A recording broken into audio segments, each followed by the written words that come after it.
The best trade that I did in the last cycle was a $234,000 investment in a derivative trade, which yielded a $2 million profit on one trade. And again, all flipped into Bitcoin. But I do not think that derivatives are a good thing for most people to do, because most people do not have the temperament or the risk understanding or anything about markets in order to make that work. I don't think you should be doing a leverage long position on Bitcoin. I don't think you should be going and buying Bitcoin call options. I tried that in the last cycle, and the liquidity just isn't big enough yet to do that. But I do my speculation on Bitcoin through the equities markets, because that's where I've got 18, 19 years of experience doing it. So if you're sitting there and you're thinking, hey, how do I do this? I can't tell you. This is the way that I'm doing it. Again, I'm using derivatives to do so. I don't recommend derivatives for people who understand markets.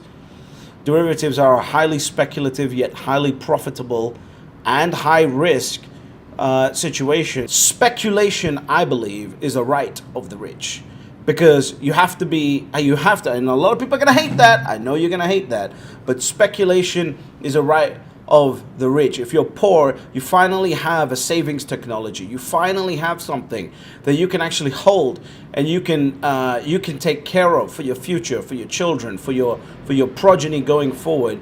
And if you're thinking about, hey, how do I take a little piece of this and speculate with it to try and get some more Bitcoin in the future, you're just a shit coiner, and you don't understand what you hold. You don't understand the asset. And however, the amount of questions and phone calls that I've gotten about what positions I'm taking to profit from the potential Bitcoin ETF pump from people who have earned the right to speculate, and you might call me an elitist. There's going to be $1,000 net worthers and the $10 a month DCA gang and all the happy hippies that are, especially in the crypto space, telling me, oh my God, you're such an elitist. I am an elitist, okay? Let's just get that out the way.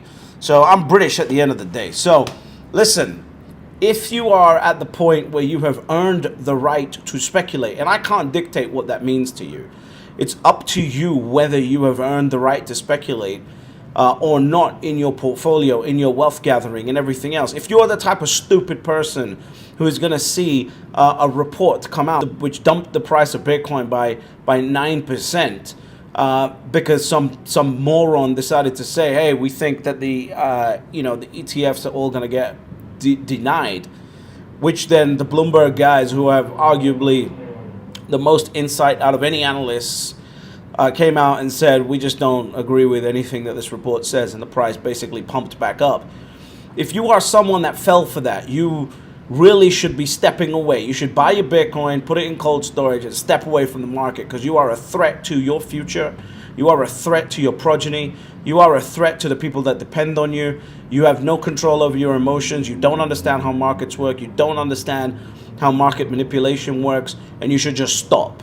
You should just stop. Bitcoin is not a trading asset. Bitcoin is a savings technology, and you should treat it as such. Understand scarcity and treat it as such, and step away from anything else, because you are a hazard to your own wealth. However, if you are someone who has earned the right to speculate, you are someone who does want to speculate, then the conversation around how do you exactly speculate and profit from what's going on here, I just want to give you my thoughts and let you know which positions I've spent the last couple weeks, 3 weeks, a month, accumulating slowly, and now there was going to be a dump before this day, as the deadline approaches on the 8th, 9th, and 10th of January, which, by the way, should be the reason why, if you have not, you hit subscribe on this channel as we analyze and go through, what are the different ways to look at the market from a retail perspective, because you bet your ass that this dump was institutional. This dump was not retail. This layup and this dump was not created by YouTube traders and Twitter traders. This was an orchestrated attempt to scare as many people out the market as possible before what looks like a 90% chance of a Bitcoin ETF, a spot Bitcoin ETF approval in the United States. So what am I doing, and what positions have I accumulated? I'm going to talk through some things here, and I just want to immediately piss some people off, because there are some MicroStrategy fans that can't see logic. All they see is the fact that MicroStrategies keeps acquiring Bitcoin, even though it came out that Michael Saylor has to sell like $220 million of his own stock. Makes perfect sense to me. Why wouldn't you do that? Why wouldn't I sell something that has a premium of, and again, I've been arguing about this premium too. Let's just say 25 to 40% premium, depending on the day that you look at it, depending on the time that you look at it, depending on how you calculate it, on your way of thinking about it. This is just my way of thinking about it. There's no reason why you wouldn't do that, why you wouldn't sell something that has a 25 to 40% premium, buy the underlying asset, which is the one you want anyway. And so, yeah, I will not be allocating anything to MicroStrategy for the purpose of this pump and profiting from this pump. I'm also suggesting that, again, most people should not be risking anything in speculating. I have been doing this for 18 years now. I have been trading and speculating and training myself in speculation for 18 years. This is not something that anyone can just do. Just because you have access to it doesn't mean that you should do it. So here's the way that I've been planning and structuring the risk part of my portfolio. And again, this does not include the Bitcoin in cold storage in multi-sig. Again, I would have to fly to 3 different countries in order to move that. So this has nothing to do with that. This is in a brokerage account. This is using equities markets. And here's the way that I'm thinking about this. Firstly, I'm not using MicroStrategy. The reason why I'm not using MicroStrategy is I have a concern. Again, you can do whatever you want to do. I'm a capitalist. You have the right to make and lose money, and so do I. So if I miss out on the greatest ever MicroStrategy pump we've ever seen in our lives on the day of ETF approval, then that's that. I will live with that. The reason why I'm not using MicroStrategy is very simple. I believe that there is a premium attached. I believe that the premium attached to MicroStrategy will not hold up well once an ETF is approved. Then really MicroStrategy is a competitor in the portfolio as a leveraged option on Bitcoin, not an alternative to a Bitcoin ETF. So I think the capital that goes and stays in MicroStrategy will be one that's looking specifically for leverage. And in that case, you have the other options for leverage on Bitcoin, which is going to be the mining stocks, right? That's an option for leverage on Bitcoin.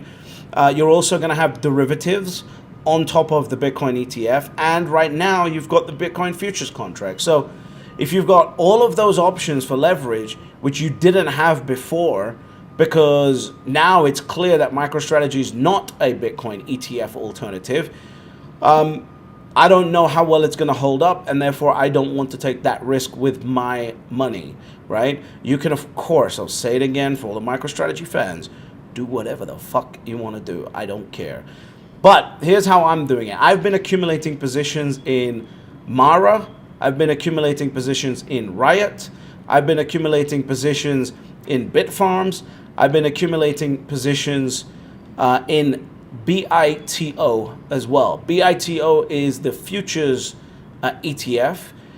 And again, all of these are very, very short-term positions. It's a tiny amount of capital as a percentage of, someone's trying to disturb me.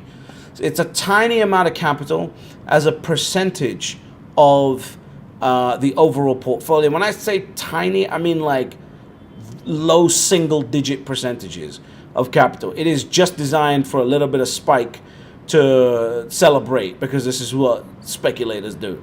So I'm accumulating positions in Mara. I'm accumulating positions in Hut. I'm accumulating positions in Bitfarms and BITO. Those are my main core positions that I have taken at this point to profit from a potential Bitcoin ETF approval on the 8th, 9th, and 10th of January. That's the way that I'll be going. I want you to know what, if you are speculating, what you'll be doing. So leave that in the comments. But overall, I don't think anyone needs to. We're about to enter an era here. And by the way, if this happens, then obviously these positions are going to make a ton of money. And I'm using derivatives on these positions. I'm not buying the underlying stock. Although the underlying stock is also a good way to make a slight increased return on the underlying Bitcoin, right? But as soon as these positions turn into a reasonable amount of profit, they're going to be flipped straight into straight into Bitcoin for me.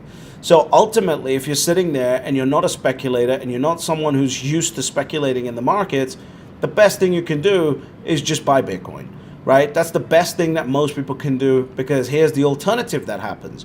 The spot Bitcoin ETF doesn't get approved on the 8th, 9th, or 10th of January. And then what happens is every single dollar that I have put into these trades goes to zero. And that is something that I have to accept at this moment in time. And that's one of the things that my mentor taught me a long time ago. If you're going to place a short-term speculative trade, you have to be happy to lose and write down the amount of money you put in that trade on day one. The very second you place it, you have to mark the value of that investment down to zero. That's the only way that you get to survive, and that's the only way that you get to stick through it psychologically.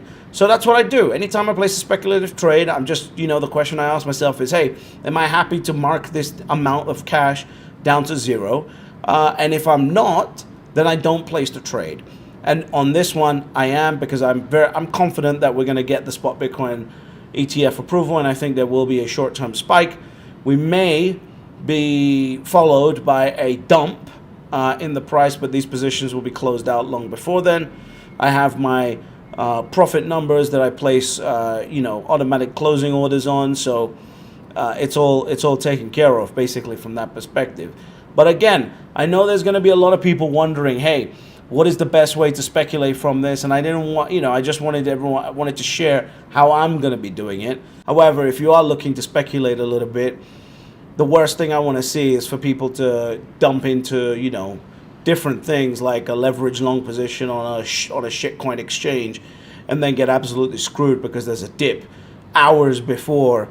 Conveniently, there can be dips hours before an approval like that. So again, this is how I'm doing it. I do it in public markets. I don't like the lack of liquidity in Bitcoin options markets just yet. So that's what I'm doing. But ultimately, we are getting close now. So if you're not getting to 1 Bitcoin, you're wasting your time, you're wasting your future. Please subscribe so we can get this message out to more people, because the time is coming. And if you are going to speculate, let me know in the comments how you're planning on doing it and what positions you've accumulated. Ultimately, there are always only 3 rules to Bitcoin. Step number 1, you buy Bitcoin. Step number 2, shut the fuck up. And step number 3, you get fabulously wealthy.